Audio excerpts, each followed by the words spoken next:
Shalom saudaraku, salam sehat dan selalu semangat. Senang rasanya pada kesempatan hari ini, saya Cornelius Nugroho dari channel Berkat Baru dapat bertemu kembali dalam renungan hari ini.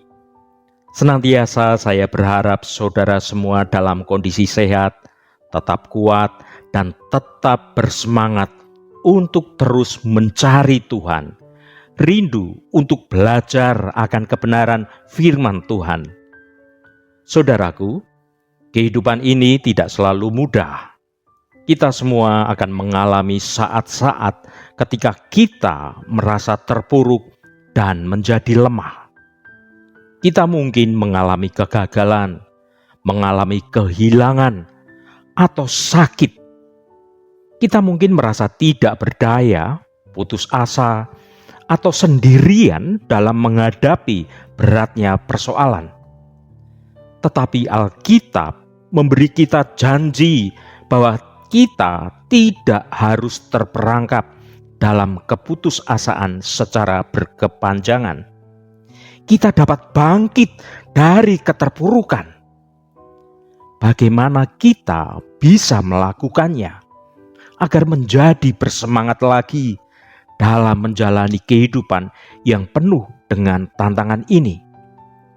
Untuk mengawali renungan hari ini, mari kita berdoa terlebih dahulu. Allah Bapa yang penuh kasih sayang, Engkau Allah Bapa yang kami sembah dalam nama Tuhan Yesus Kristus. Tuhan, pada kesempatan ini, kami berterima kasih dan bersukacita atas segala anugerah kasih-Mu yang kami rasakan dalam hidup ini. Terima kasih untuk segala perlindungan dan penyertaan-Mu yang sudah boleh kami nikmati setiap saat. Sehingga pada kesempatan ini, kami dapat kembali bisa mendengarkan firman-Mu untuk belajar mengenal Engkau lebih dalam lagi. Kami mengundang Engkau untuk hadir dan berkuasa sepenuhnya atas hidup kami. Mari Tuhan, bersabdalah melalui hamba-Mu ini, dan kami siap untuk mendengarkannya. Jamah hati kami agar kami boleh mengetahui akan kebenaran firman-Mu. Dalam nama Tuhan Yesus Kristus, kami naikkan doa ini ke hadirat-Mu. Haleluya, amin. Saudaraku yang terkasih, dalam hidup ini kita akan selalu menghadapi tantangan, selalu ada persoalan. Tantangan-tantangan itu bisa datang dalam berbagai macam bentuk, seperti kesulitan ekonomi, sakit penyakit, kehilangan orang yang dicintai, dan masih banyak lagi yang lainnya. Tantangan-tantangan itu bisa membuat kita merasa tertekan, merasa putus asa, dan bahkan ingin menyerah untuk kemudian menjadi terpuruk. Namun sebagai orang-orang atau kita sebagai anak-anak Tuhan, kita tidak boleh membiarkan tantangan itu membuat kita menjadi terpuruk. Kita harus ingat bahwa Tuhan selalu ada bersama kita, dan Dia akan menolong kita menghadapi setiap tantangan yang terjadi dalam hidup ini. Saudaraku, ada cerita nyata yang bisa menjadi inspirasi bagaimana kita bisa bangkit dari keterpurukan dan bahkan kita menjadi pemenang. Martina Hingis menjadi juara tenis di usia muda. Pada masanya, ia menjuarai berbagai turnamen dan menjadi petenis peringkat 1 dunia. Namun, pada sebuah pertandingan, ia mengalami cedera yang serius yang memaksanya berhenti dari tenis untuk waktu yang lama. Peringkat Martina terus menjadi melorot. Bahkan ia sempat terpuruk dan berencana untuk pensiun dari dunia tenis yang telah membesarkan namanya itu. Namun, orang-orang di sekitarnya terus menyemangatinya dan tetap mendukungnya, sehingga usahanya untuk bangkit kembali membuahkan hasil. Pada suatu kesempatan, saat dia diwawancarai, dia berkata, "Inilah prestasi terbaikku. Bukan saat aku menjadi orang nomor 1 di dunia tenis, tetapi saat aku bisa mengalahkan keterpurukanku." Saudaraku, demikian juga dengan kisah nyata pada salah satu murid pemberani yang dekat dengan Yesus. Dia bernama Petrus. Petrus sangat terpukul dan kecewa pada dirinya sendiri setelah melakukan 3 kali penyangkalannya. Petrus telah menyangkali bahwa dia tidak kenal Yesus, padahal dia adalah salah satu murid yang dekat dengan Yesus. Mari kita baca Yohanes pasal 21 ayat 17. Kata Yesus kepadanya untuk ketiga kalinya, "Simon, anak Yohanes, apakah engkau mengasihi aku?" Maka sedih hati Petrus karena Yesus berkata untuk ketiga kalinya, "Apakah engkau mengasihi aku?" Dan ia berkata kepadanya, "Tuhan, Engkau tahu segala sesuatu. Engkau tahu bahwa aku mengasihi Engkau." Kata Yesus kepadanya, "Gembalakanlah domba-dombaku." Saudaraku yang diberkati Tuhan, ada dugaan bahwa Petrus mengalami depresi hebat setelah ia mengkhianati Yesus. Hal ini sangatlah masuk akal. Petrus merasa gagal dan bahkan memutuskan meninggalkan status sebagai murid dan kembali ke pekerjaan lamanya sebagai nelayan. Kita tidak tahu apa saja yang menggelayut di pikirannya sepanjang masa-masa itu. Namun, perjumpaannya kembali dengan Yesus, sebuah perjumpaan yang telah membangkitkan semangatnya kembali untuk melayani Tuhan. Tantangan dan penugasan baru yang ia terima dari Tuhan Yesus membuatnya dia menjadi lebih bersemangat lagi. Prestasi terbesarnya adalah dengan menghargai kesempatan kedua yang Tuhan berikan pada Petrus. Petrus bangkit dari keterpurukannya dan melayani dia dengan cara yang hebat. Ya saudaraku, sesungguhnya keterpurukan bukanlah akhir perjalanan hidup kita. Melaluinya, justru kuasa Tuhan lebih leluasa bekerja dalam hidup kita. Tuhan memberikan kesempatan kedua dan kesempatan-kesempatan lain untuk kita bisa bangkit kembali. Mengandalkan dorongan semangat dari Tuhan, itulah pencapaian terbaik kita. Bukan terus terpuruk dan mengasihani diri sendiri. Saudaraku, kita mungkin dapat dengan mudah mengatakan kepada teman Anda yang sedang bersedih karena gagal. Anda mungkin berkata, "Ayo, kamu harus bangkit dari kegagalan itu." Namun, jika Anda sendiri yang berada di posisi itu, Anda tahu bahwa mempraktekkannya tidaklah semudah dalam mengucapkannya. Apakah Anda sekarang ini sedang merasa putus asa akibat kegagalan? Mungkin Anda gagal menjadi juara dalam sebuah pertandingan, gagal lulus ujian, gagal diterima bekerja di perusahaan yang Anda impikan, atau Anda gagal berumah tangga, gagal menjalin hubungan, bahkan gagal menjadi orang tua yang baik. Kegagalan tentulah bukan pencapaian yang Anda inginkan, karena setiap orang ingin sukses dan menjadi berhasil dalam hidupnya. Ada seorang tokoh dunia berkata, satu-satunya orang yang tidak pernah melakukan kesalahan adalah orang yang tidak pernah melakukan apa-apa.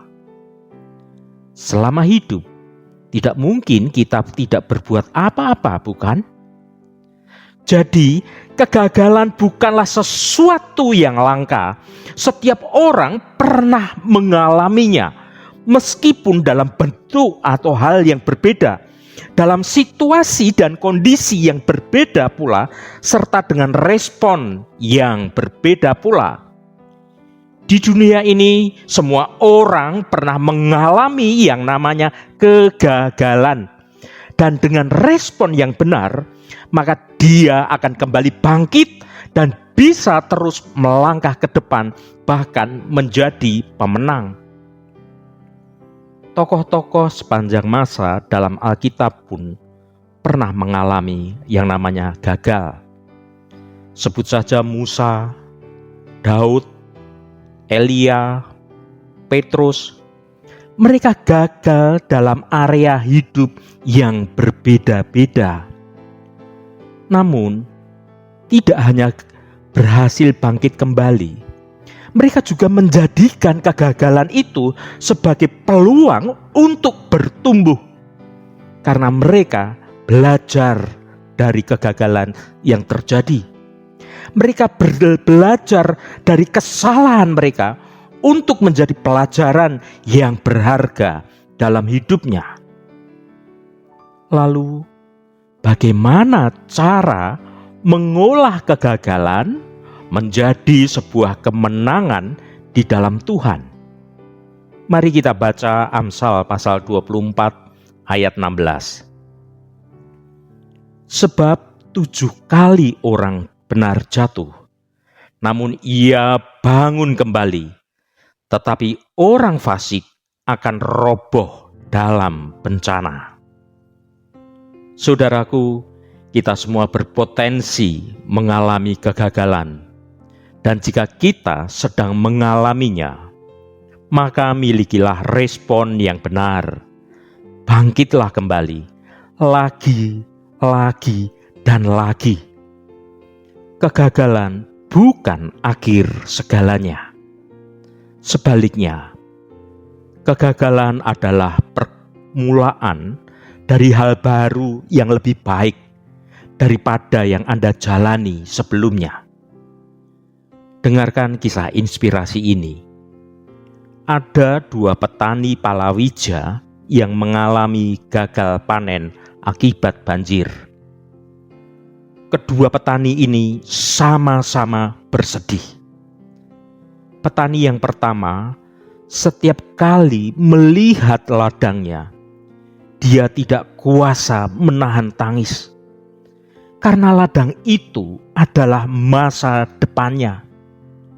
Hari demi hari, ia terus menyesali musibah banjir yang telah melanda dan merusak ladangnya, sehingga dia tidak bisa menghasilkan panen dari ladangnya itu.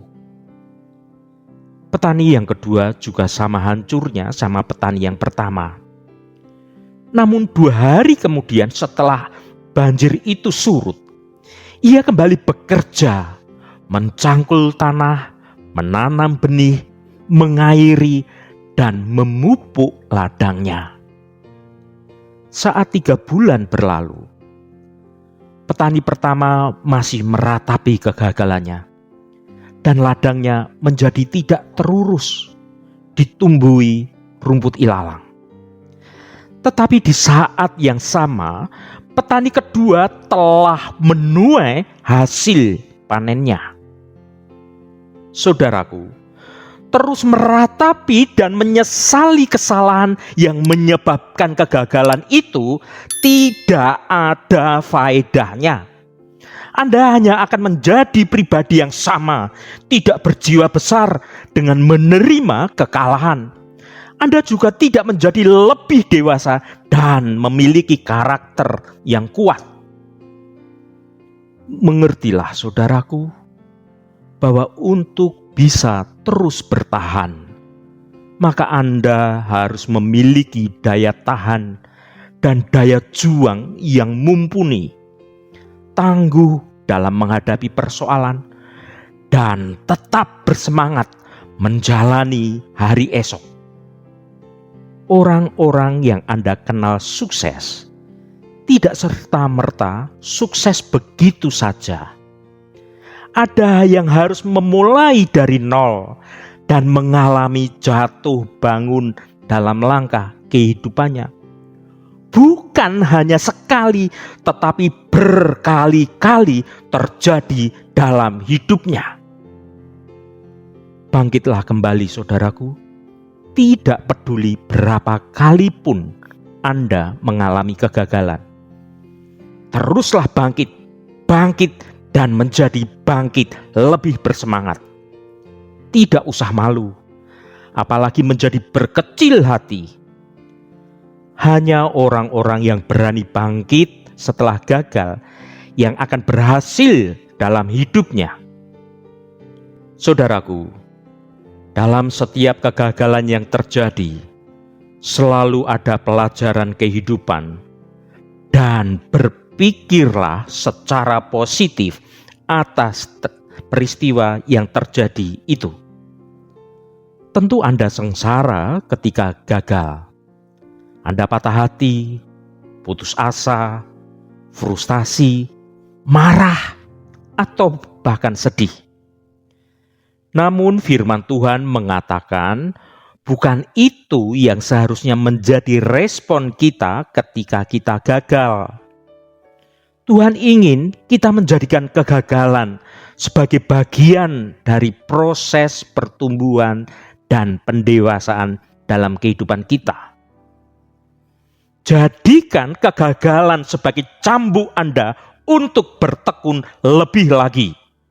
Menilik apa yang salah di masa lalu dan berusaha melakukan apa yang lebih baik saat ini.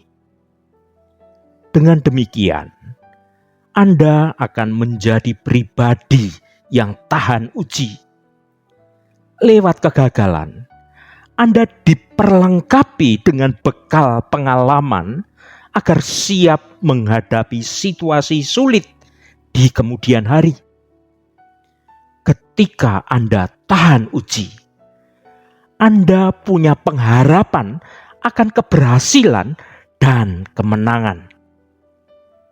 Sebagai penutup renungan hari ini, saya Cornelius Nugroho dari channel Berkat Baru memotivasi Anda untuk tetap bersemangat dan bangkit dari keterpurukan.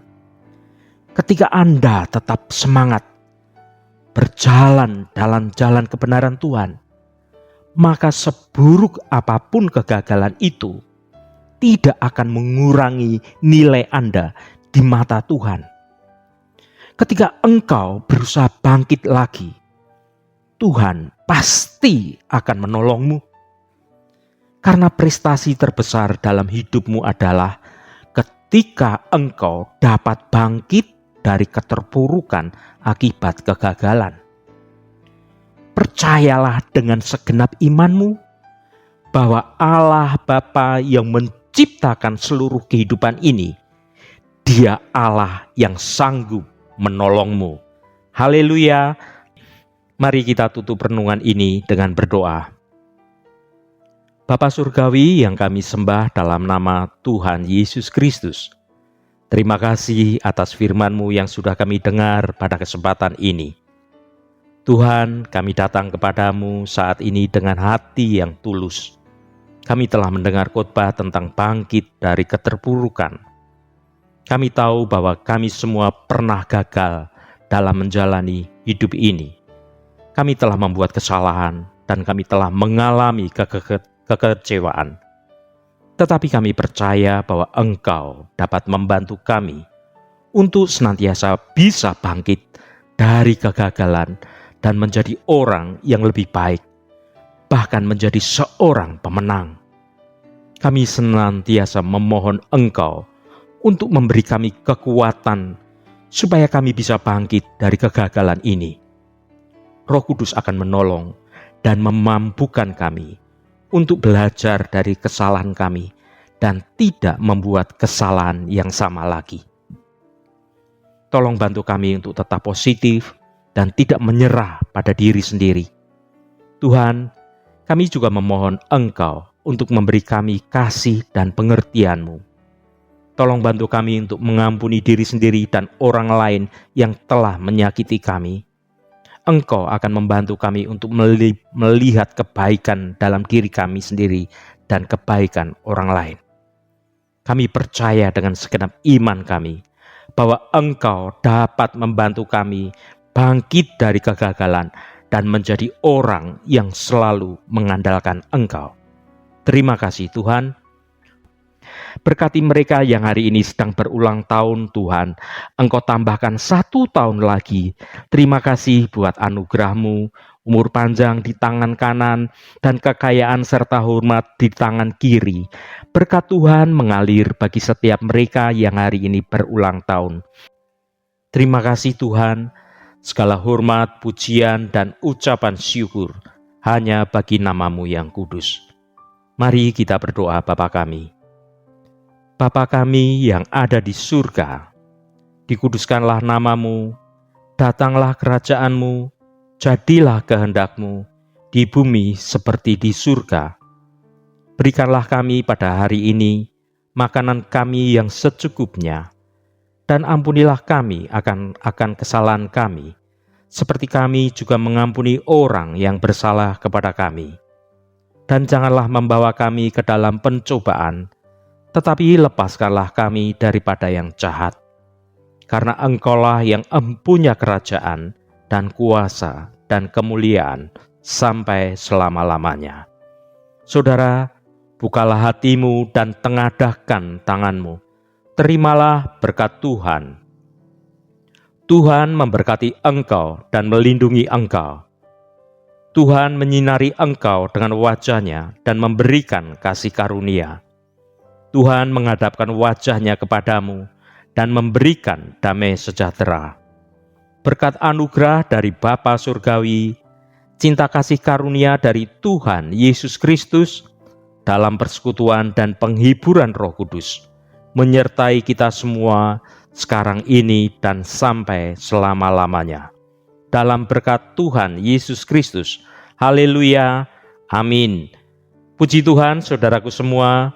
Saya percaya firman Tuhan hari ini sudah menjadi berkat yang akan menuntun hidup saudara dan hidup saya.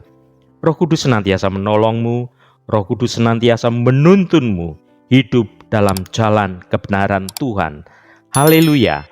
Jangan lupa bagikan renungan ini pada saudara, pada teman, dan pada sahabat Anda, agar mereka diberkati juga melalui renungan ini.